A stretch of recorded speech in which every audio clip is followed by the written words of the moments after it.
Baiklah, saya Arini Azmi, NIM 26220818 akan menjelaskan tentang pemahaman terhadap surah Al-Ahzab ayat 70-71 tentang etika. Ayatnya yang berbunyi A'udzu billahi minasyaitonir rajim. Bismillahirrahmanirrahim.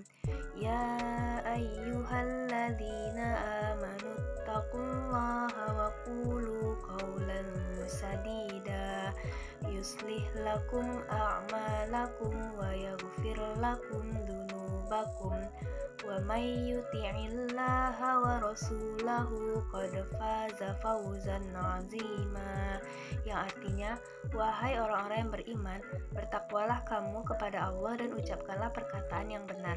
Niscaya Allah akan memperbaiki amalan-amalanmu dan mengampuni dosa-dosamu. Dan barang siapa yang menaati Allah dan Rasul Allah, maka sungguh dia menang dan kemenangan yang agung.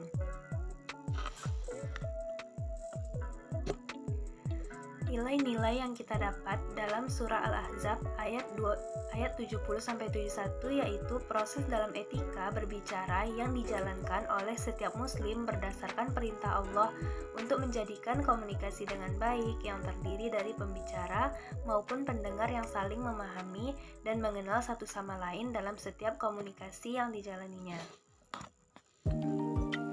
Baiklah, selanjutnya saya akan menjelaskan tentang pengertian diksi dan kamus. Nah, menurut KBBI, diksi adalah pemilihan kata yang bermakna tepat dan selaras untuk mengungkapkan gagasan dengan pokok pembicaraan, peristiwa, dan khalayak pembaca atau pendengar pilihan kata-kata. Menurut Grida Laksana menjelaskan, pengertian diksi adalah pilihan kata dan kejelasan lafal untuk memperoleh efek tertentu dalam berbicara di depan umum atau karang-mengarang. Nah, diksi atau pilihan kata itu adalah kemampuan seseorang membedakan secara tepat nuansa makna sesuai dengan gagasan yang ingin disampaikannya. Nah, sedangkan kalau kamus adalah buku acuan yang memuat ungkapan biasanya disusun menurut abjad dan dapat digunakan sebagai buku rujukan yang berisi keterangan makna kata-kata yang berfungsi untuk membantu seseorang mengenal kata-kata baru. Sekian dari saya penjelasan materinya. Mohon maaf jika ada kesalahan. Assalamualaikum warahmatullahi wabarakatuh. Saya Indri Cahani, NIM 26220007 akan mempresentasikan hasil kelompok 3. C. Kegunaan diksi dan kamus. Fungsi diksi. 1. Melambangkan ide yang diungkapkan secara verbal. 2. Membentuk wujud ungkapan gagasan yang tepat sehingga menyenangkan penyimak dan pembaca. 3. Menghindari dan mencegah perbedaan persepsi dan interpretasi. 4. Mencegah salah pemahaman. 5. Mengefektifkan pencapaian target komunikasi. Dan 6. Membuat komunikasi menjadi lebih efektif. Fungsi kamus. 1.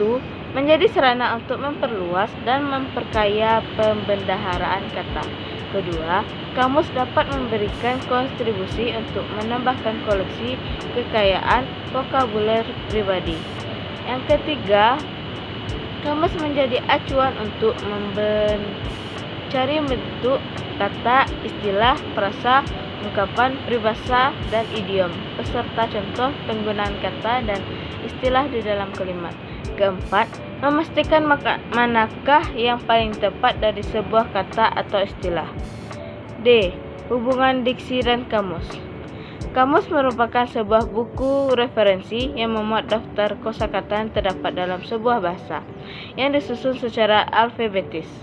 Kamus dan diksi saling berhubungan karena kamus merupakan sumber diksi dalam sastra. Artinya, setiap kata diksi itu bersumber dari kamus, berasal dari kamus, bahkan pengertian diksi pun berasal dari kamus. E. Macam-macam diksi dan kamus. Menurut Graf, macam-macam diksi terdiri atas 1. Berdasarkan makna. A. Makna denotatif. Makna denotatif menyatakan arti yang sebenarnya dari sebuah kata. Makna denotatif berhubungan dengan bahasa ilmiah. Maka Denotasi dapat dibedakan atas dua macam. Pertama, relais, antara sebuah kata dengan barang individual yang diwakilinya. Kedua, relasi, antara sebuah kata dan ciri-ciri atau perwatakan tertentu dari barang yang diwakilinya. Contoh, bunga melati. B. Makna konotatif. Makna konotatif adalah suatu jenis kata yang memiliki arti bukan sebenarnya. 2. Berdasarkan konteks. A. Konteks linguistik. Konteks linguistik adalah hubungan antara unsur bahasa yang satu dengan yang lain. Konteks linguistik mencakup konteks antara hubungan dengan kata dalam frasa, dalam sebuah kalimat atau wacana, dan juga hubungan antara kalimat dalam wacana. Sebaliknya, dalam konteks linguistik dapat muncul pengertian tertentu akibat perpaduan antara dua buah kata. B. Konteks non-linguistik. Konteks non-linguistik mencakup dua hal, yaitu hubungan antara kata dan barang atau hal, dan hubungan antara bahasa dan masyarakat atau disebut konteks sosial. 3. Berdasarkan leksikal. A. Sinonim. Sinonim adalah kata-kata yang memiliki makna yang sama. Contoh, pria dan laki-laki, pintar dan pandai. B. Antonim. Antonim adalah dua makna yang berlawanan. Artinya, contohnya, kaya dan miskin. C. Homonim. Homonim adalah suatu kata yang memiliki lafal dan ejaan yang sama, namun memiliki makna yang berbeda. Contoh, rapat, bisa. D. Homofon. Homofon adalah suatu kata yang memiliki makna dan ejaan yang berbeda dengan lafal yang sama. Contoh, bank, bank. E. Homograf. Homograf adalah suatu makna yang memiliki makna dan lafal yang berbeda, namun ejaan sama. Contoh, apel. F. Polisemi. Polisemi adalah suatu kata yang memiliki banyak pengertian. Contoh, kepala sekolah, kepala surat, kepala sakit. Kata kepala mempunyai makna lebih dari satu. G. Hipernim. Hipernim adalah kata-kata mewakili banyak kata lain. Kata hipernim dapat menjadi kata umum dari penyebutan kata-kata lainnya. Contoh, bunga, warna. H. Hiponim. Hiponim adalah kata-kata yang terwakili artinya oleh kata-kata hipernim. Contoh, mawar, melati, merah, kuning. Macam-macam kamus. 1. Berdasarkan penggunaan bahasa. A. Kamus Eka Bahasa. Kamus ini hanya menggunakan satu bahasa. Kata-kata yang diterangkan dan penjelasannya adalah terdiri daripada bahasa yang sama. Kamus ini benar perbedaan yang jelas dengan kamus dwi bahasa karena penyusunan diproduksi berdasarkan pembuktian data korpus. Contoh, kamus Eka Bahasa ialah Kamus Agung Bahasa Indonesia. B. Kamus dwi bahasa. Kamus ini menggunakan dua bahasa, yakni memuat daftar kata dan dengan keterangan makna dan penggunaan dalam bahasa lain. C. Kamus Aneka Bahasa. Kamus ini memuat daftar kata dengan pandanannya lebih dua bahasa. 2. Berdasarkan kategori cakupan. A. Kamus umum. Dalam kamus umum dimuat kata-kata umum digunakan atau ada dalam satu bahasa. Kamus ini menampung seluruh bidang keilmuan yang beraneka ragam. Salah satu bentuk kamus umum ialah Kamus Umum Bahasa Indonesia karya WJS Purwadarmanta. B. Kamus khusus. Kamus yang isinya berkaitan dengan studi bidang ilmu seperti kamus kedokteran, pertanian, peribahasa, dan linguistik. Sekian dari saya, terima kasih. Assalamualaikum warahmatullahi wabarakatuh. Assalamualaikum warahmatullahi wabarakatuh. Baiklah, saya akan menjelaskan tentang ensiklopedia, konkordansi, dan indeks. Yang pertama yaitu ensiklopedia. Kata ensiklopedia diambil dari bahasa Yunani enkyklios paideia yang artinya sebuah lingkaran atau pengajaran yang lengkap. Maksudnya, ensiklopedia itu sebuah pendidikan paripurna yang mencakup semua lingkaran ilmu pengetahuan. Sebuah ensiklopedia memberikan penjelasan secara mendalam dari yang kita cari. Definisi ensiklopedia adalah suatu daftar subjek yang disertai keterangan-keterangan tentang definisi, latar belakang, dan data bibliografisnya, disusun secara alfabetis dan sistematis.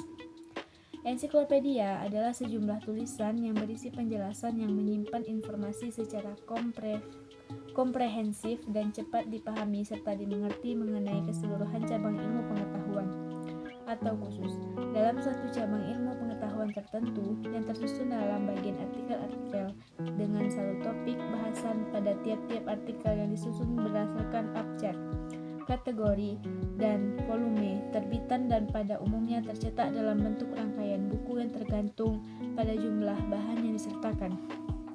Ensiklopedia mempunyai tujuan utama, yaitu 1. Sebagai sumber informasi yang memuat topik atau pengetahuan dasar yang ada hubungannya dengan suatu objek dan berguna untuk penelusuran lebih lanjut. Yang kedua, yaitu sebagai sumber jawaban atas pertanyaan-pertanyaan yang memerlukan fakta dan kenyataan serta data-data. Yang ketiga, suatu layanan pengarahan terhadap bahan-bahan lebih lanjut untuk para pembaca terhadap topik-topik yang dibahas. Ensiklopedia dapat dibagi dalam beberapa jenis, yaitu 1. Ensiklopedia umum. Ensiklopedia umum atau ensiklopedia nasional adalah ensiklopedia yang berisi informasi dasar tentang hal-hal abstrak, konsep, atau kejadian-kejadian umum. Yang kedua, ensiklopedia khusus. Ensiklopedia khusus adalah ensiklopedia yang membatasi cakupan isinya pada masalah atau mengenai subjek tertentu. Yang ketiga, ensiklopedia internasional. Ensiklopedia internasional adalah ensiklopedia yang memuat informasi di dunia tanpa memberi penekanan pada informasi yang berasal dari suatu negara atau kelompok negara tertentu. Manfaat ensiklopedia antara lain. Yang pertama yaitu sebagai sarana untuk mencari informasi dasar mengenai berbagai masalah. Yang kedua, sebagai sarana utama dalam langkah awal untuk melakukan sesuatu kajian mengenai suatu objek. Yang ketiga, sebagai sarana untuk mengetahui kebenaran suatu informasi. Dan yang keempat yaitu sebagai jendela dunia. Selanjutnya, yang kedua, konkordansi. Menurut Kamus Bahasa Besar Indonesia, konkordansi adalah daftar alfabetis kata pokok dari sebuah buku atau karya seorang penulis dengan konteks terdekat. Konkordansi juga diartikan sebagai sebuah daftar kata-kata atau keyword yang diambil dari sekumpulan teks atau korpus. Disajikan untuk menunjukkan konteks di mana kata tersebut digunakan. Kombinasi antara korpus dan konkordansi memberikan masa depan yang menjanjikan di bidang pengajaran bahasa, dan dengan mempelajarinya akan memungkinkan peserta didik untuk menemukan pola-pola dan menyelesaikan permasalahan salah konsep dengan cara mengamati secara luas contoh yang terjadi dalam teks yang nyata. Konkordansi adalah daftar menurut abjad kata-kata pokok yang digunakan dalam suatu buku atau karya tulis. Mendata setiap kali munculnya tiap kata dengan konteks langsungnya. Hanya karya-karya penting yang dibuatkan konkordansi, seperti Weda, Alkitab, Al-Quran, dan penulis Latin. Yang ketiga adalah indeks. Berdasarkan Kamus Besar Bahasa Indonesia, indeks diartikan sebagai daftar kata atau istilah penting yang terdapat dalam buku cetakan, biasanya pada bagian akhir buku, tersusun menurut abjad yang memberikan informasi mengenai halaman tempat kata atau istilah itu ditemukan. Indeks berisi petunjuk kata-kata atau istilah dan nomor-nomor halaman untuk menemukan pengertian dan penjelasannya dalam teks uraian pokok. Indeks buku terdiri atas 4 bagian, di antaranya 1. Indeks nama adalah susunan nama-nama orang dalam sebuah indeks. Yang kedua, indeks topik adalah deretan subjek atau istilah yang disusun menurut abjad yang istilah tersebut berada dalam buku